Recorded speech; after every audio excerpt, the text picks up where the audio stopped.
Vandag gaan ons Madeira koolwyntjies maak. Ons benodig 250 gram botter, 1,5 koppies breinsuiker, 4 eiers, 2 koppies koekmeel, 2 teelepels bakpoeier, halwe teelepel sout, halwe koppie melk en 1 teelepel vanilla. Ons ry die oond tot 170 grade en begin dan om die botter en die suiker saam te klits. Volgende gooi ons die eiers 1-1 by en klits na elke eier. Dan sit ons die meel, bakpoeier en sout en meng dit saam met die melk in die bottermengsel in.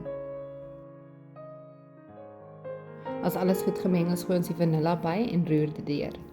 Ons panne te spuit hou ek van die Kitchen se non-stick spray en ons spuit die panne deeglik om nie deeg aan die onderkant te laat vassit nie.